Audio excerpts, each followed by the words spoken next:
Vermont Library Conference for Trustees and Friends put on by the Vermont Department of Libraries.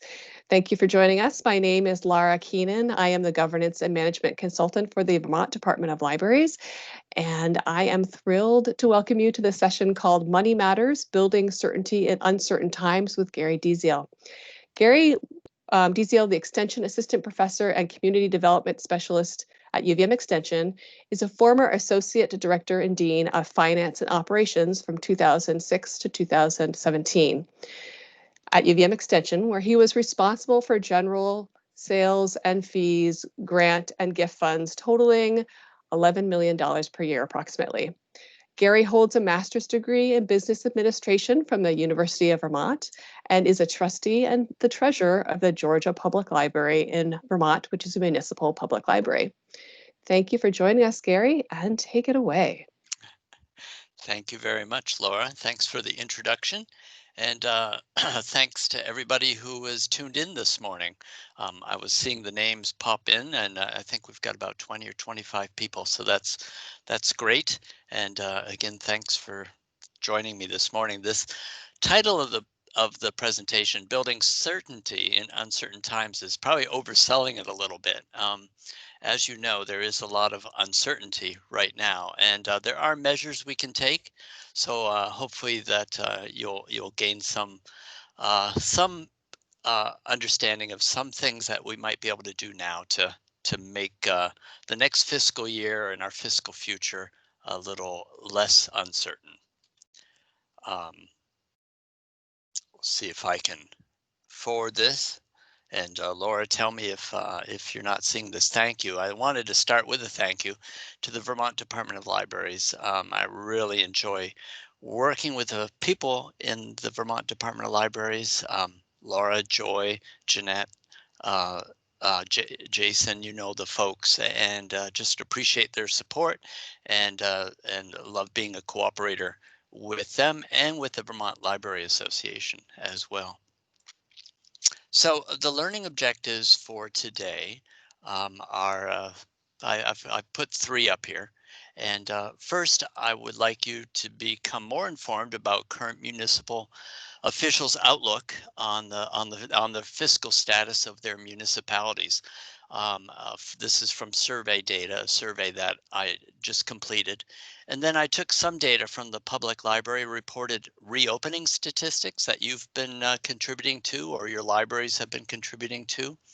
And also I would like you to come out of here with a greater appreciation of the importance of creating opportunity through advocacy, managing your budget well, and keeping on track with your vision and mission. And then learn a few strategies to proactively deal with the current fiscal situation as best we can to reduce uncertainty in the next fiscal year. So those are the learning objectives.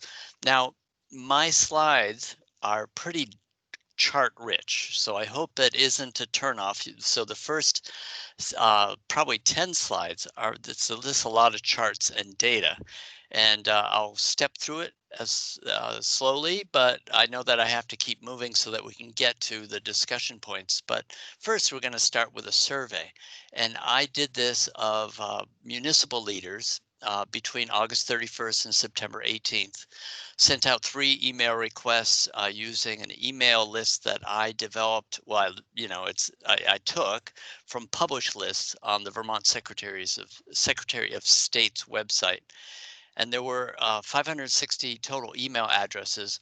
But it was targeting certain positions: select board or governing board chair, treasurer, clerks, or clerk and clerk treasurer combinations. It was a 27% response rate, which isn't too bad. I was hoping for a little higher than that, but still it was a good response rate considering how busy town officials are these days trying to figure things out.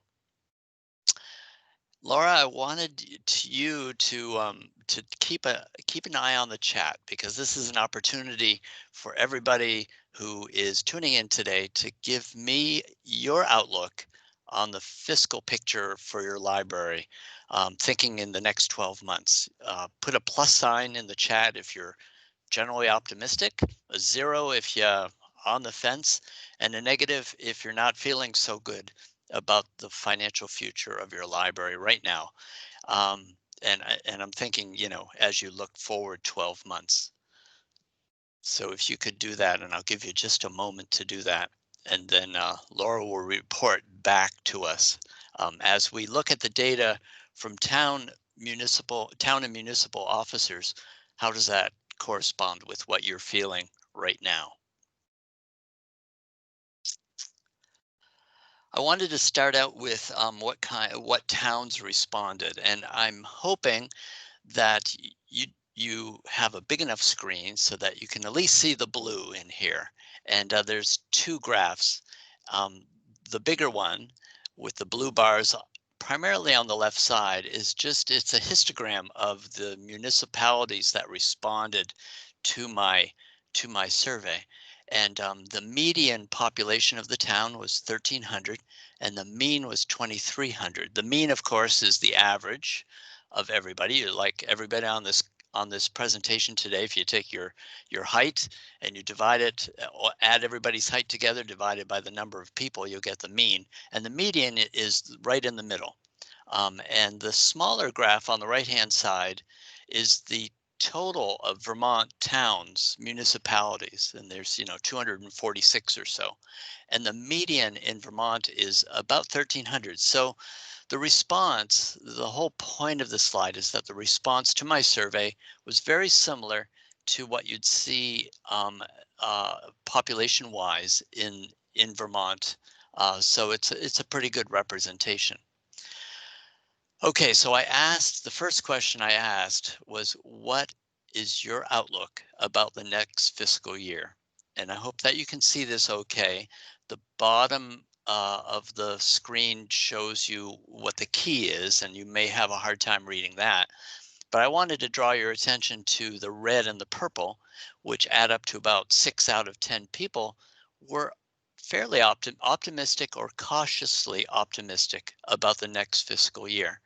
About 21% were neutral, and only about 1 out of 5 were somewhat pessimistic, and there's that yellow, that 3%, they didn't think things were very good. So overall, people are generally optimistic. Now, it depends on who you are and what you're thinking. Clerks, treasurer clerks tended to be more optimistic than governing board members. You can see governing board members in this slide, 28%, 1/3 almost, were somewhat pessimistic to pessimistic. So people making the decision are the board members. Of course, the clerk, the treasurer clerk have some influence into board member thought, but board members were a bit more pessimistic than other types of officers. Going on to another question, compared to last fiscal year at this time, what has happened to sales and fees? So this is sort of like sewer and water fees, impact fees, um, probably license sales, sales of permits, that sort of thing. Are they up? Are they down? Are they staying the same? Generally, and again, I apologize if you can't read the writing on the bottom, but the purple is unchanged. And the red is actually sales and fees have increased. So again, half the towns or half the people responding to the survey are saying that sales are increased or unchanged. And then there's no opinion as well, but only about 1/5 of the people responding said sales and fee receipts are decreased compared to this time last fiscal year. Here's another one about property tax receipts. Are they up? Are they down? Unchanged for the year?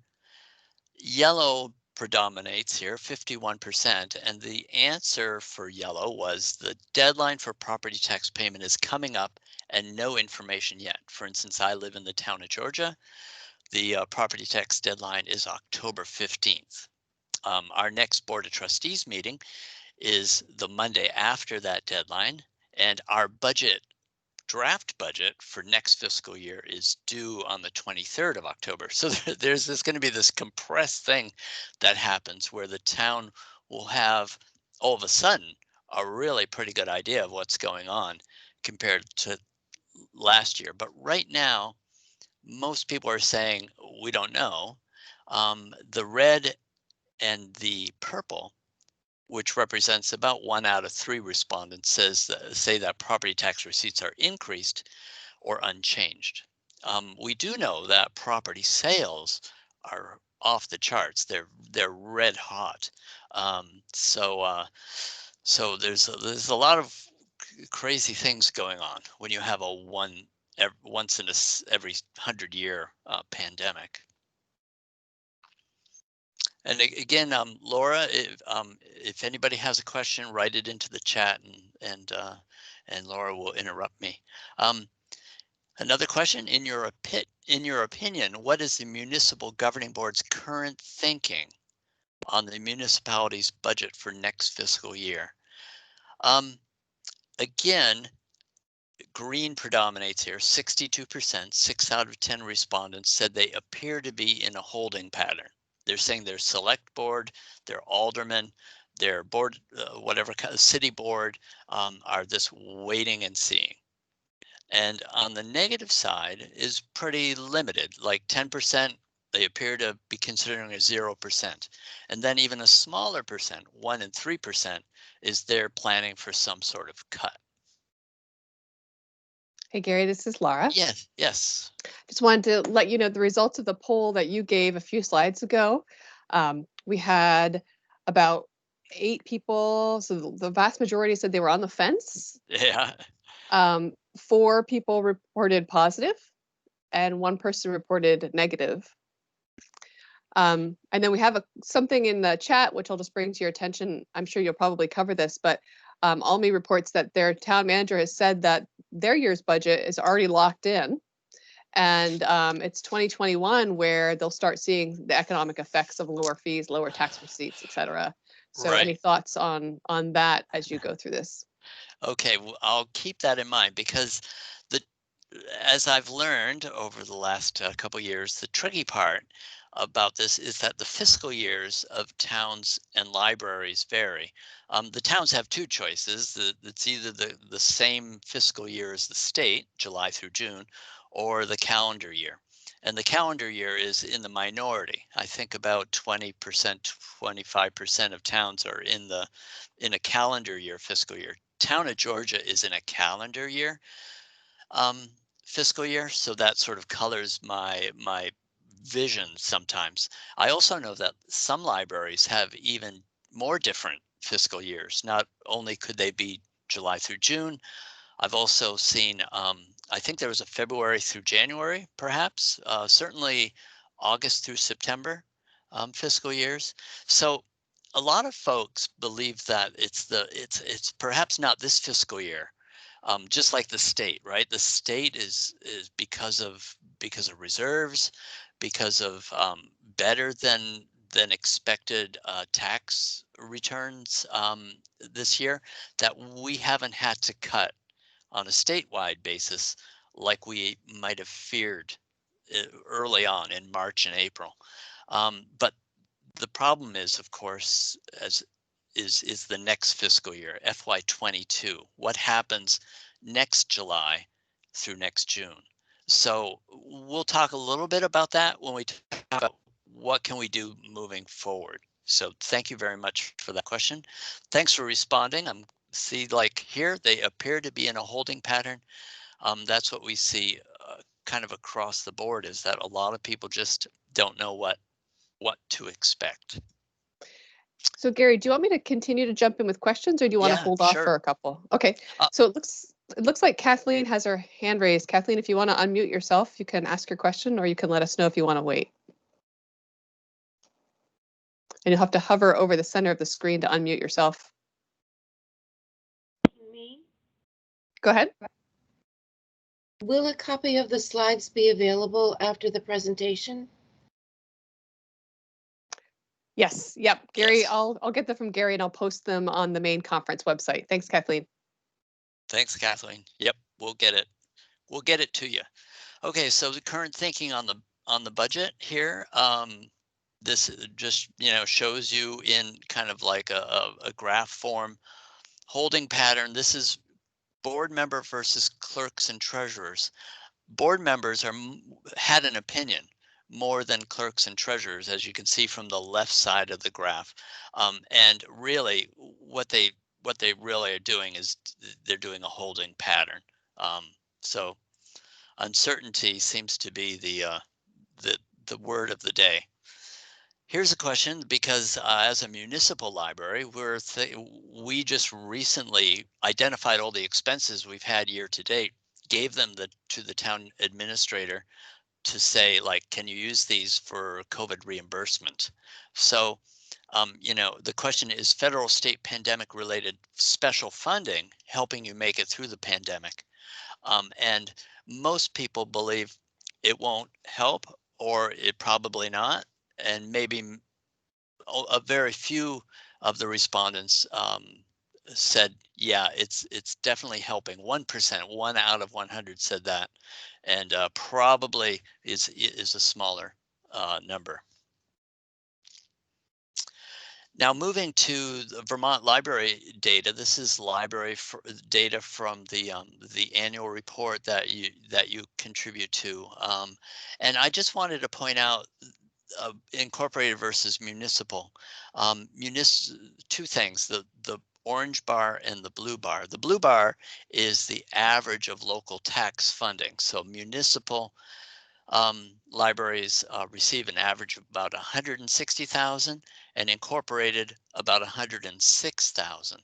What is significant about this is that incorporated, even though you're a nonprofit corporation, generally speaking, on average, you do receive a significant part of your budget from local tax, from the local municipality. Also of note is that orange bar. That's the other income. So that would be endowment income, that would be support from friends, that sort of thing, is of course much higher in incorporated than it is municipal. So that's just something to think about, and it affects how you might think moving forward. So we'll get into that soon. I wanted to say a few words about endowments. This is a screen capture that I did this morning, actually. Yesterday, as you know, wasn't a good day for the Dow Jones. This is the Dow Jones average from year to date. So January 2nd of this year through yesterday. And you can see where that big dip is, which is the pandemic hit. But what I wanted to point out was that at the beginning of the year, we were at 28.8. And okay, yesterday at the end of business at 27. But compared to what we feared might happen in that huge decline that we saw in March, was that the stock market, equities, have improved and recovered over time. So that's a really good thing for endowments, endowment revenue. So if you're relying on endowment revenue and you've got an endowment spending policy and budgeting policy in place, then you're really in a pretty good place than you were, a good place than we might have feared us to be 3 or 4 months ago. So so that's very good, and I know this is important for most incorporated libraries and some municipal libraries. This is a graph, and thanks for sticking with me. I know this is very, very data oriented, and then we're going to shift gears in a couple slides. But from Vermont Library status statistics, and this, thank you, Joshua, is from September 16th of 2020, last week. You can see that this is current status of community incorporated and municipal libraries, whether it's by appointment, whether it's closed, open, or staff only. And this, of course, is reported by libraries, so it's not a snapshot of all the libraries, just those that are reporting. And you can see, if you look at open, you can see that generally incorporated municipal community are about the same, about 45% are open to public. And in fact, in Georgia, we are just starting to open by appointment. Hopefully by next week is the plan. So we're moving to by appointment. You can see that incorporated staff only is a little lower. So incorporated libraries have responded a little, opening a little sooner by appointment and being open. So that's just what I wanted to point out, just to see the differences in municipal versus incorporated.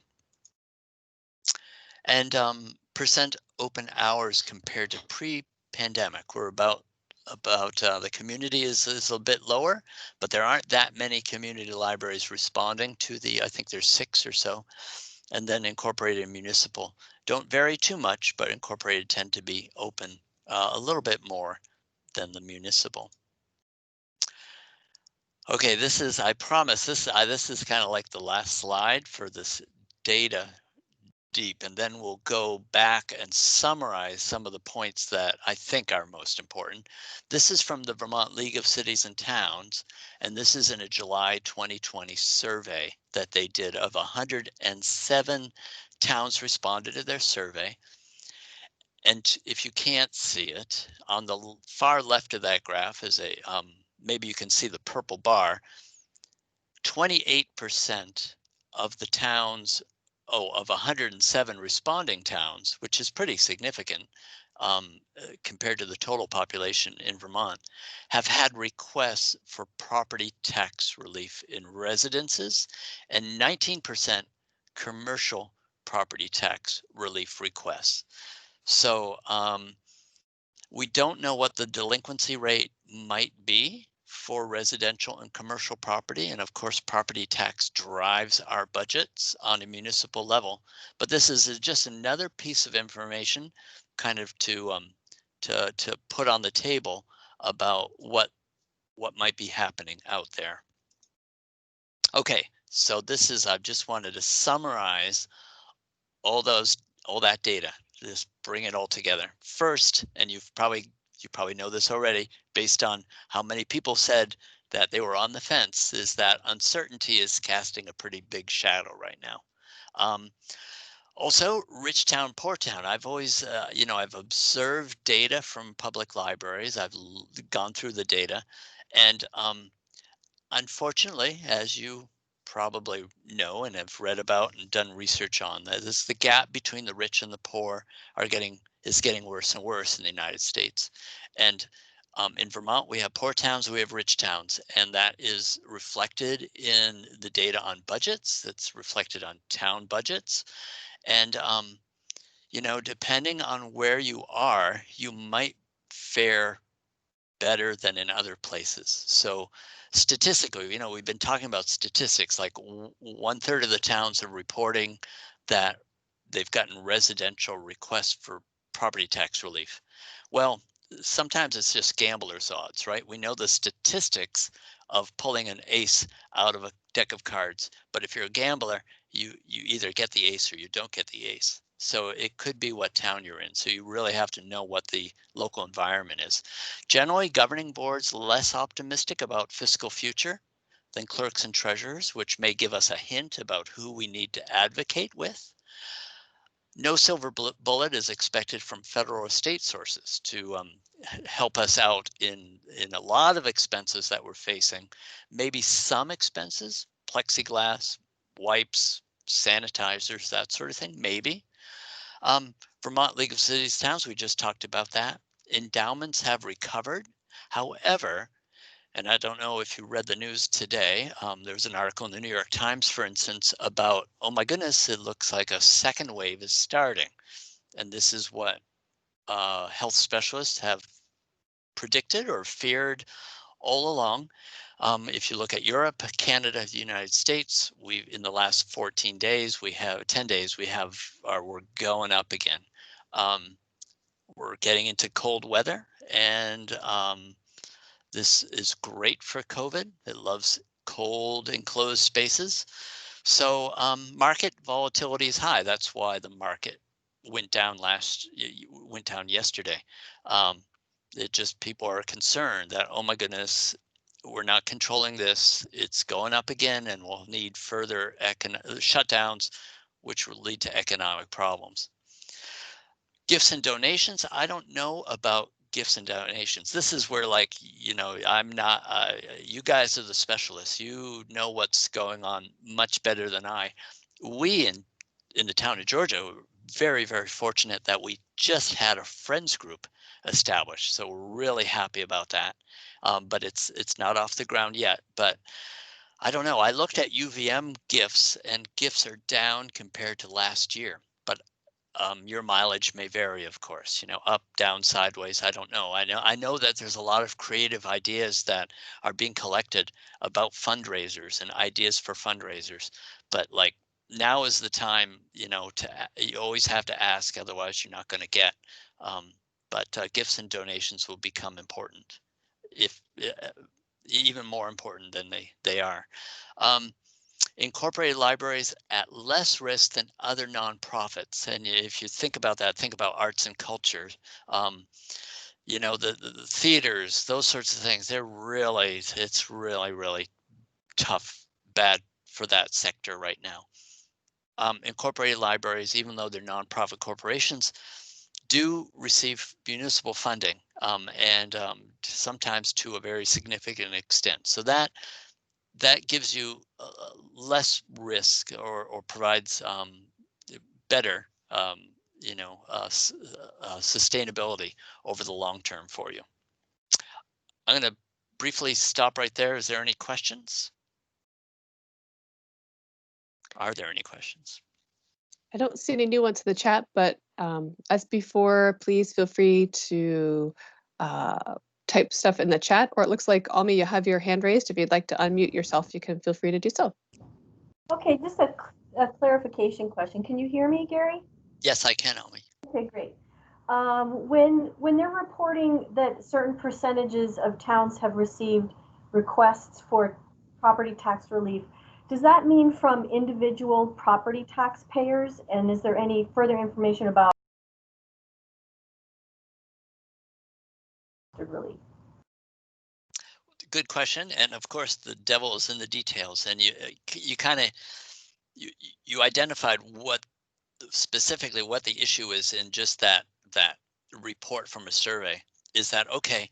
If what percentage of people, a town could have just one person request. So I think in residential and commercial, I think it's individuals or individual businesses asking the town for property relief. But in a grand list of if a town has a grand list of a lot, and you only have a few asking for property tax relief, the town would still report that they're getting requests for property tax relief. So we're hoping, or I'm hoping, that it's not a high percentage. The town of Georgia, every town has a delinquency rate. The town of Georgia delinquency rate is 2.2%. So we're just hoping that it doesn't inch up more than that. I hope that helps answer your question. I don't know what the data specifics are, and I don't even know if the Vermont League of Cities and Towns know, because of the way they perhaps asked the question. Okay, so we'll move on. And this is, so what I'm going to be talking about in the next handful of slides is budget management now, and then what to do in the short term and long term future, some ideas. So budget management now, and you can see the ledger on the left hand side. It's just things that you would do with, in this kind of situation. Prioritize expenses. You're already doing that.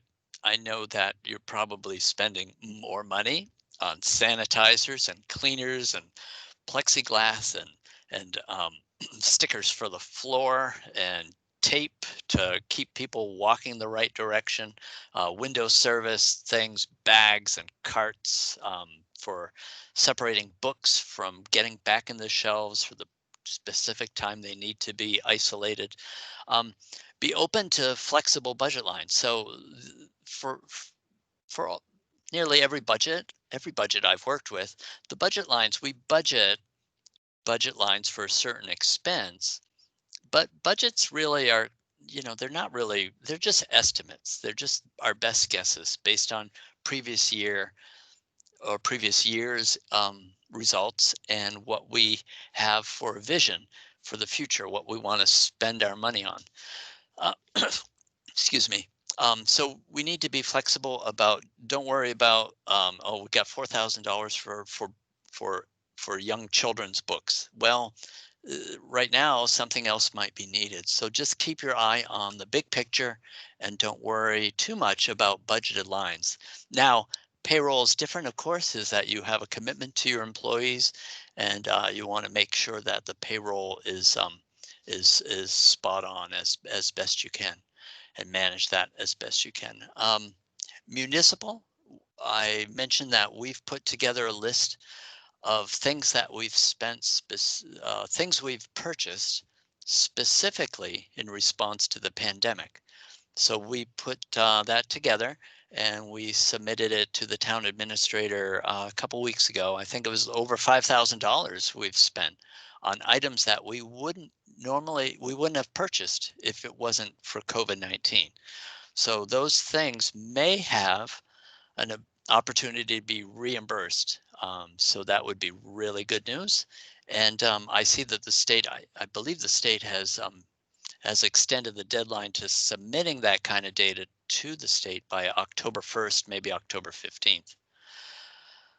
Support your friends group, right? I mean, be friends to your friends. The friends are really important right now. And I'm speaking to friends, of course, but very important right now. We, and I think the competition for this is going to become pretty stiff, right? For gifts. In fact, we, UVM Extension, our director resigned this spring, and we're rehiring a director.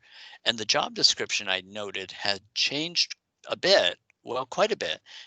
Like top, right in the center, top and center is developing relationships for gifts. So getting gifts is a big part of their job into the future. So that's very important. And managing your budget well. So what do I mean by, here's another picture of a ledger. I hope you get that's my joke of the day. Manage the budget well. So what do I mean by managing your budget well? This is just things that you would do in a normal, hopefully would be standard operating practice.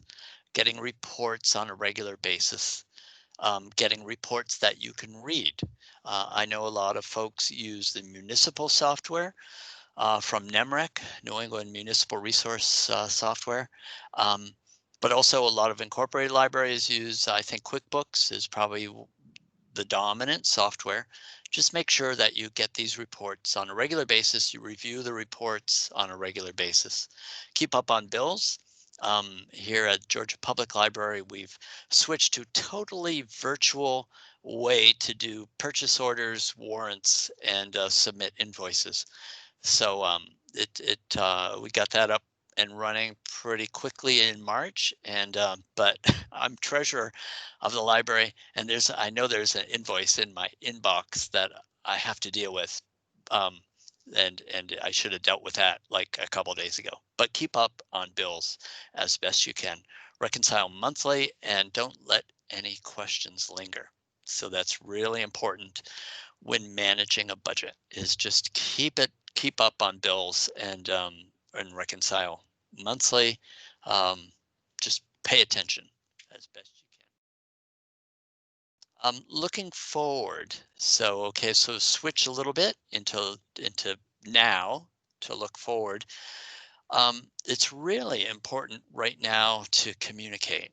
And if you go into the HR literature, for instance, right now, the HR recommendations, it's just like communication, over communication really is kind of like the word of the day. If you're a manager or if you're a supervisor, people need to know where they stand. They need to have that empathy. They need to have that safety, that they're a valued employee. The same goes true with communicating to people who make decisions about your budget. So advocating and communicating is really important right now. The data suggests that, okay, relationships with town administrators, with treasurers are very important, but the governing board, the ones that make the decision, are perhaps even more vitally important right now. They're the ones that are going to have to make decisions. So keeping them in tune with what's going on and how you are helping and contributing to the community. And I loved how Laura put it yesterday in her presentation about reframing what we're doing, right? We're not closed, we are still open, and we're doing really creative things. And I read about stuff that you are doing and your libraries are doing across the state, and it's really amazing because we're like the center of community. We're really a foundational part of Vermont democracy, and it's important to advocate and communicate that as best you can to your community, but also to the decision makers, people who make decisions about your budget. Also involved with that is remember your strategic plan. Your values and your mission are vitally important. And I always say that the budget is really a, how you demonstrate your values and your mission. Because for instance, if you look at your personal life, what organizations you write a check out to, what organizations you support, how you use your money shows your values. And it also shows your mission, what you want to do in the future. Um, so these are really important things. And strategic plans, I know that sometimes they're just out there on the shelf, but you really, if they're living documents, just refer back to your values and mission, and make sure that's what you're working towards. Okay, looking forward now. I didn't know this was going to do this automatically, but I guess it is. Oh, I have to be more careful here when I create a PowerPoint slide. Okay, looking forward, here are some things that you can do if possible. First is project cash flow. So I don't know if you know what I mean by cash flow, but I'll try to describe it very briefly. It's a cash flow is usually set up in a monthly basis. So it would be revenue and expenses on a monthly basis. So if you can sit down and review that into the future, especially if you get money at different times, if you get a quarterly tax check from the state, from the town, for instance, if you're an incorporated library, or if you get a one lump sum from the Friends group on a regular basis, or from your endowment, if you take quarterly withdrawals or an annual withdrawal from your endowment. Know when the revenue comes in and what the expenses are expected, projecting that out on a month-by-month basis. Now in the town of Georgia, it's a little easier. Our total revenue right now is from local taxes. So we have a budget at the beginning of the fiscal year, and then we just work to spend it. But projecting cash flow, especially if you're an incorporated library, would be very important right now. Conserve cash if you can. A lot of municipal libraries have the opportunity to set up a reserve fund. We in the town of Georgia have impact fee fund, as well as we're establishing a reserve fund. We've been not so good about that, but we're starting to do that. So if you can, conserve cash, because this goes to the question about, like, okay, this fiscal year looks okay, but it's like next fiscal year. So next fiscal year, do what you can to prepare. And one of the things that you can do to prepare is conserve cash if you can, project cash flow into the future, and then those are some things. Do you have reserves? I just mentioned that. How do your funding sources look? So this goes back to advocating and touching bases with the people that are making decisions about your finances. As we just discussed, endowments are looking pretty good, but there's a lot of volatility in the market right now. But if you have a good spending policy in place for your endowment, it'll at least average the bumps, the high points and the low points out of your draw from the endowment.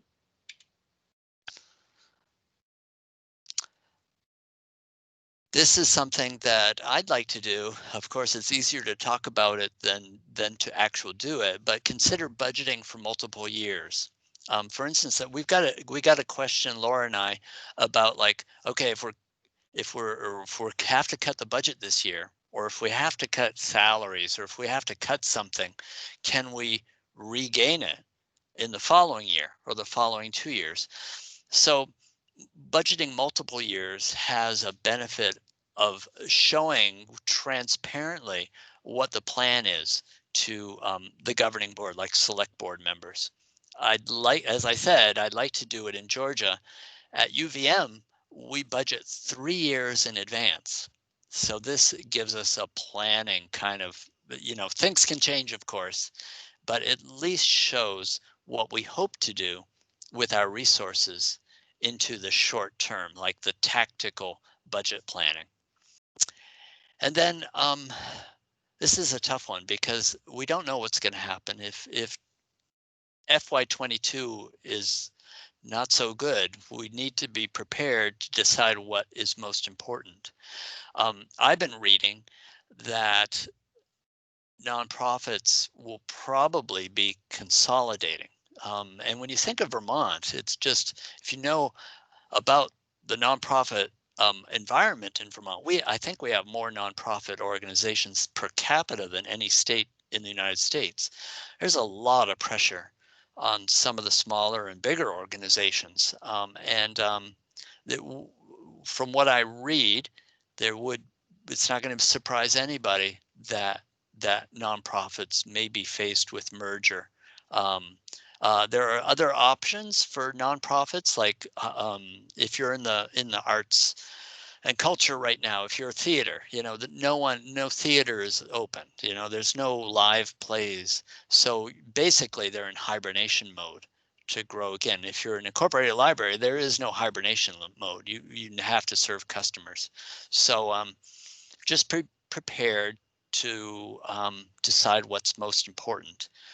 And it's tough to face very hard decisions, but if you do it early, if you consider these things right now as you go forward, then it may make it a little easier. The hard part about this, and I've been faced with these budget situations before, is if it impacts employees, impacts humans, impacts the friends that you work with. So be careful about that, not to frighten anyone. Make sure people are valued and they feel that. But also from a hard cash perspective, we may be faced with some tough decisions. We'd like to cut operating before payroll. And in fact, we're looking, wouldn't it be great? Right now, we need actually more FTEs to handle all the cleaning and all the extra tasks that are involved. So there might be opportunity as well.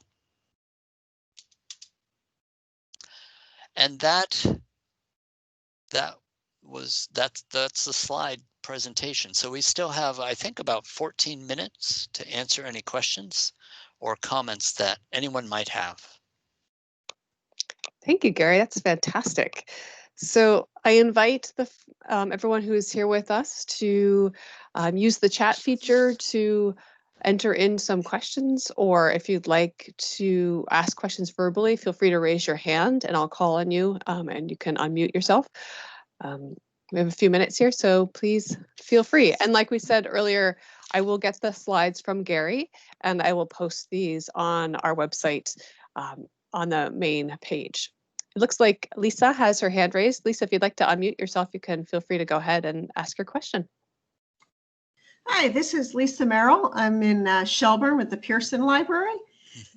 So we've always had pressure from our select board when we're, in a tight budget to reduce our materials budget. And we've done it before, a small amount. And we've always had discussions about, well, do we use like fundraising from the Friends to make up or other sources to make up for the materials? But always had the hesitation that if we the town stops funding new materials, then it will be really hard to get that funding back again. Wondering if you have any thoughts or a reaction to that line of thought. Yeah, thank you, Lisa. That's a good question. That's a tricky one, isn't it, for libraries? Because you start covering expenses with gifts or endowment and the select board, which has a lot of turnover too. So it's this like relationship building with select boards and town governing boards can be very frustrating because you got advocates and all of a sudden they disappear. But it's just like, oh, right, we start paying for this with gifts and endowments, and the select board says, hey, you're paying for that yourself. So it's a tough one. I think Laura might have a word to say about this, but really the town has an obligation as a department, as a municipal library, as a public library, incorporated or municipal or community, to support that library. And I think if you go in clear with like making a statement about this is like short term, this is a stopgap thing that we're doing, because we need municipal support. And we might be able to fill this little gap temporarily, but really gifts and endowments are for programming, are for increasing our support of the community. I don't know, Laura, do you have any comments? I hate to put you on the spot, but I just did. It's all right. That's right. Thanks for the question, Lisa. Yeah, I think you may know I was the director there previously, and I had that same question when I was the director there. And so I worked with the trustee board and with the patrons to set priorities. And I used the input from the patrons, the taxpayers, as I would say to the select board. The taxpayers are guiding a lot of the spending priorities of the library. And if the patrons are saying we want access to newer materials, we want access to online materials, we want access to ABC, that's what your taxpayers are saying they want the town to fund. And so if we cut this budget item by a certain percentage, we're not going to be able to give the taxpayers what they expect this municipal department to provide. So I think it's, that sort of reasoning and advocacy work and figuring out how to communicate that in a way that the different members of the select board are most likely to hear, whatever language or whatever their priorities are, speaking to those priorities as well as the priorities of the taxpayers in your town might help. Again, it depends on the politics of the situation and the people who are asking the question. Thank you, Laura. You're welcome. And Jeff, you put a question in the chat that I asked you a follow-up question on, just to clarify. I don't know if you want to go ahead and answer that in the chat, but just so you know, Gary, Jeff asked in the chat, can you explain about the choices of software? I asked him if he meant accounting software, but because I'm not sure what his focus is there, but Jeff, yeah, if you can go ahead and answer that. Okay, about accounting software. Right, there's quite a few options available for accounting software. I think by far the most popular and the biggest with market share is QuickBooks. I use QuickBooks at home, and I've got a little tiny small business. I use that, and it's very, very easy to use. Plus, there's it's web-based too. If you have that software, it's not too expensive, and it does a really good job. But I do have I think I had a slide in another presentation of all that's available. Now, if you're a municipality, if you're a municipal library, you would usually, maybe not always, work off the software of the town. And even though I'm treasurer of my library, I don't have access to the ledger. I have to request reports and from the bookkeeper and from the town treasurer. I could probably answer your question better offline. I'll send me an email here at my address, gary.deziel@uvm.edu. I'll be glad to answer it. And Laura, we did have a question that was written in. It was about planning for upcoming years, such as FY 2021. If salaries and wages for employees are not able to increase for COLA, cost of living, or for other reasons and costs, such as healthcare, go up, then employees are making less than the year prior. So that was just a statement. And the question was, can this be fixed in a future budget cycle? So this is an important question. And so it can be fixed in another budget cycle in the future. But you need to communicate that and document that now with people who are making decisions about about your finances. I can also tell you that in a lot of cases, for a lot of people, a lot of employees, it's lost. At UVM, UVM has instituted permanent pay cuts up to 5%, depending on how much you make, this fiscal year. And there is no coming back to that except by regular increases over the years. So with this pandemic, a lot of people have simply lost a couple years, maybe 2 or 3 years of salary increases, even though cost of living might be going up.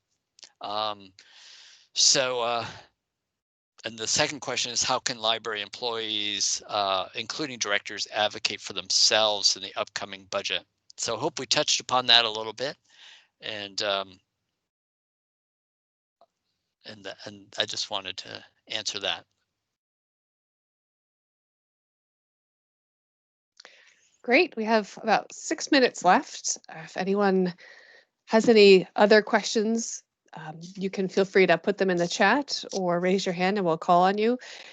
I know that Gary is great about answering questions via email as well. So if you didn't get a chance to submit a question ahead of time, or if you want to ask something a little bit more anonymously and not in this public forum, I know Gary would probably be open to answering it by email.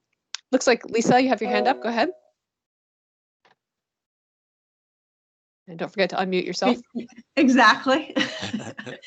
Another thing that we've always sort of not quite struggled with, but I don't think we've done as good a job as we should, is helping when someone wants to donate money, to making them understand what is the money that donated to the Friends versus donated to the trustees.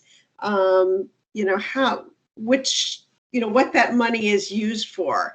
And, I think as trustees, we think of the Friends donations being more for programs or maybe specific, finishing a specific collection of books or something, where the trustee funds are more for the building or longer term pieces.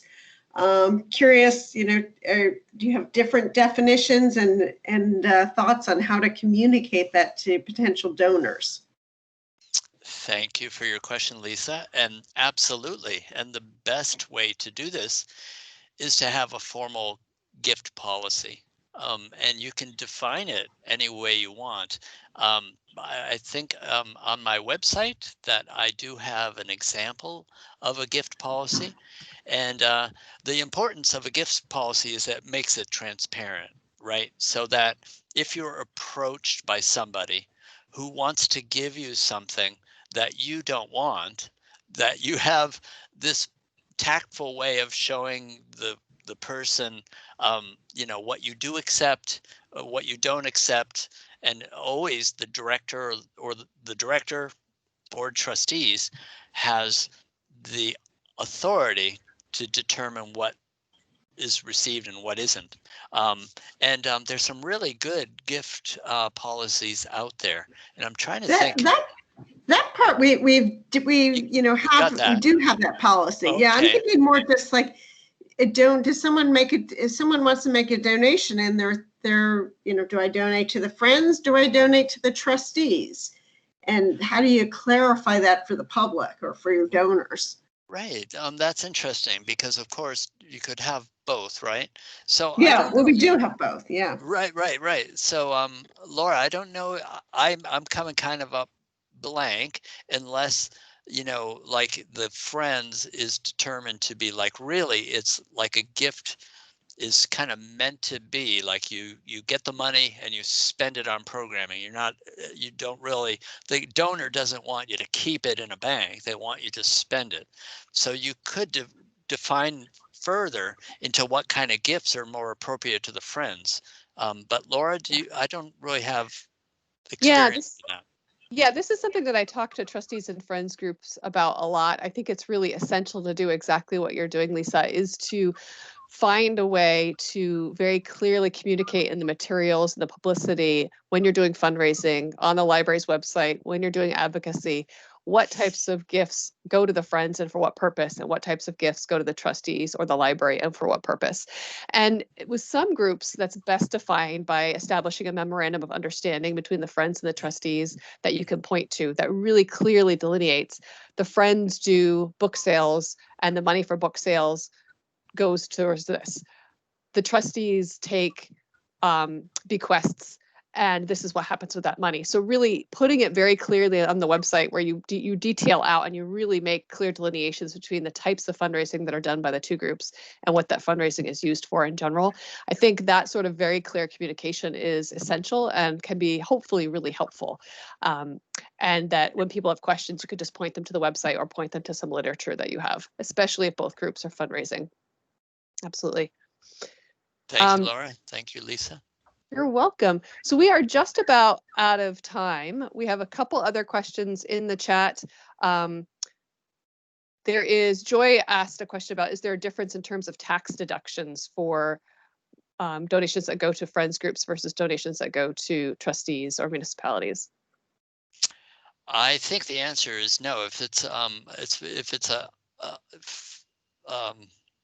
donations to municipalities and 501c3s are deductible on taxes, personal taxes. Yeah, and when people ask me that question, I'll always say it really just depends on whether or not the person who's donating has to give to a 501c3. There are some trusts that are established that way, that when they make contributions have to go to 501c3s.